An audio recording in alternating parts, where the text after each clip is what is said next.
Bembezi aba district ya Kagadi babire batayire farm eyache ya organic farm eya Dennis na Mara bindeba oliyo munyishenjero omushenjero ya East Africa kane jineshango mugombora ya Rutete. Echo kubanza I think government nayo in priorities zerakora chwandaleba bine kuhindura.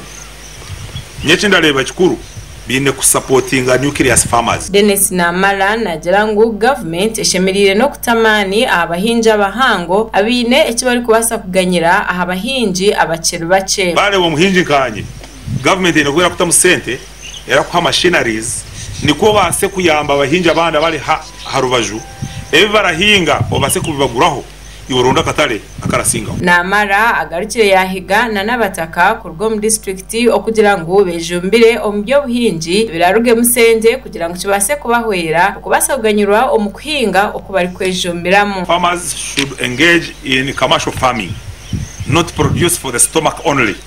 We must look at crops that can be able to give us income that is sustainable.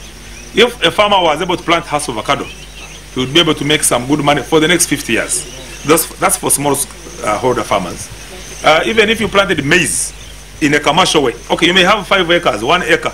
Plant it in a commercially viable way. Yosia Ndibwami ori chairperson wa district ya Kagadi agire government okurabira omunadis etwire nehereza yo ebintu byo buhinji abahinja bace iri kubasa kwebwa abandi abari kugira ngo bo bine namani ago kubasa kugira kibayongeraho ahabgebyo ebari kwa bahinjire. We want to encourage our farmers at the level of the household at least to have an acre of hash avocado, because after 5 years you are assured of 10 million annual income out of hash avocado.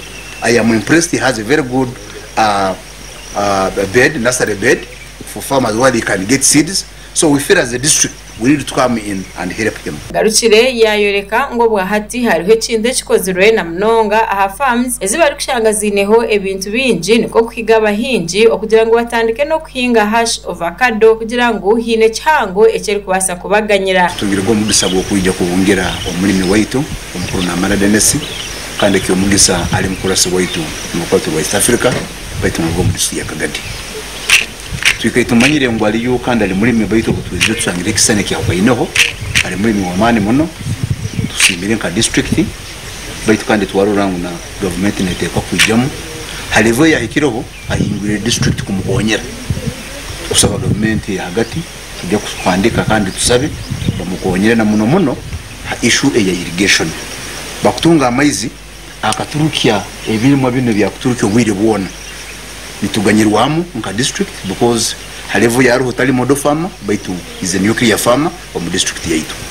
So tusimire muno emirimo yakora, tusimire muno abantu abahayire emirimo mu district muno koza abantu bakuyingura mu 10 buli kiro bakusibaga farm abo bona in terms of emirimo bakutufuna entahya omakagabo. Jamada Magezi ori chairperson wa production secretary committee mu district ya Kagadi hamwe na Olivia Irumba ori kansara okujekera abacara abegombora ya mabare bagire ngo bwahati obukiko bwa parliament ushemerire kutandika kutayayira abahinji okurebe bari gukora. Onole atunihize ngaruza kutandikaho factories ibiri mu district muno eyo kukamura sukali ituru kugurageru kurugaheru ya district ya Kagadi hamwe nayo gukora avocado oil nebindi nkaseirege hamwe nebindi mwenu turamanyangaho twayikaho turaza kuba twine tasa mu district kandi nabantu bari kutunga emirimo omichweka ebali gukora meyo.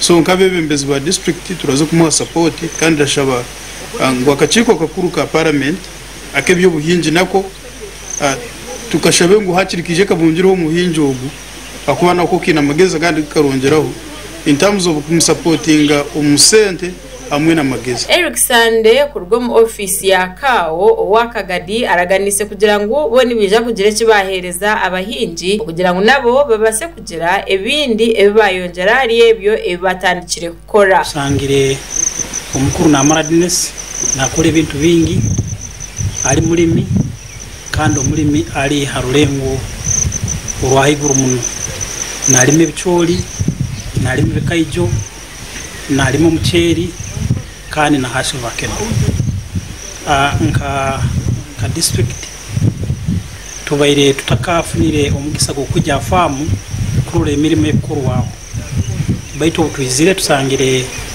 ali mulimi wamaani kandi ali harulengo olwahiguru muno nabwekyo nka district tugenda ofisi yakawe ejja kusindika abakugu abebyobulimi the production officer aije arole emirimu eno niko tusobole kuba nekihandiko kitukuhandika oba ekitwakwesere concept note amakuru aga gashakwa gadasaba awa Sky TV.